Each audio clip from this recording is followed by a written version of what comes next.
পয়গম্বর মুসা নবী আল্লাহর কাছে কথা বলার জন্য যাচ্ছে, এমনি একজন ধনী লোকের সাথে সাক্ষাৎ। ধনী কয়, মুসা রে, ও মুসা, আমার এত ধন হিসাব রাখতে পারি না, আল্লাহরে জিগাইবানি কি করলে আমার ধন কমবে? মুসা নবী কয়, ঠিক আছে জিগাইব। একজন বৃদ্ধার সাথে, একজন মহিলার সাথে দেখা। মহিলা কয়, মুসা কই যাও,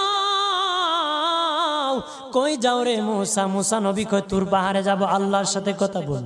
মুসা রে, আল্লাহরে জিগাইবানি, আমি গরিব মানুষ, আমি ভালো কিছু কিনতে পারি না, ছেলে মেয়েকে ভালো কিছু খাওয়াইতে পারি না, ভাঙ্গা ঘর, এত গরিব, ভালো করে ঘর বানাইতে পারি না, আল্লাহরে জিগাইবানি কি করলে আমার উন্নতি হবে, ধনী হব, টাকা পয়সা হবে, আল্লাহরে জিগাইবানি।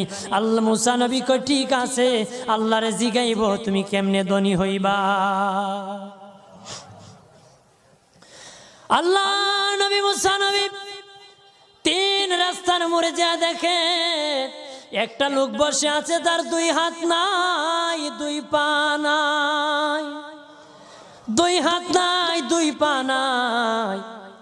ওই লোক ডাক দিয়া কয়, মুসা রে, জীবনে কোনোদিন নিজে হাঁটতে পারি নাই, নিজ হাতে খেতে পারি নাই, কেউ খাওয়াইলে খাই, নতুবা উপবাস থাকি, বৃষ্টি আসলে ভিজি, সেখানে আমি আবার শুকাই। ও মুসা, জীবনে কোনো কাজে দুনিয়ার লাগি নাই, আল্লাহরে জিগাইবানি কোন কারণে আমারে বানাইছে? আল্লাহ কয়, জিগাই মনে। মুসা নবী কয়, আল্লাহরে তোর পাহাড়ে মুসা নবী, মুসা ছিল কালিমুল্লাহ, কথা বলার প্রেম ছিল, কথা বলতো, কথা বলার প্রেম ছিল। কথা বলতে বলতে শেষ দিকে আল্লাহ গো, আসার সময় তিনটা লোক আমার কাছে প্রশ্ন করেছে। একজন লোক হলো ধনী, কিভাবে তার ধন কমবে গো? আল্লাহ বলেন, মুসা রে, তারে জানায়া দাও, যাকাত দেওয়া যেন বন্ধ করে দে, শুকরিয়া আদায় করা যেন বন্ধ করে দে, তাহলে আমি প্রভু আল্লাহ সুবহানাহু ওয়া তাআলা তার ধন কমায়া দিব। যদি শুকরিয়া আদায় বন্ধ করে, তাহলে ধন আমি কমাই দিব।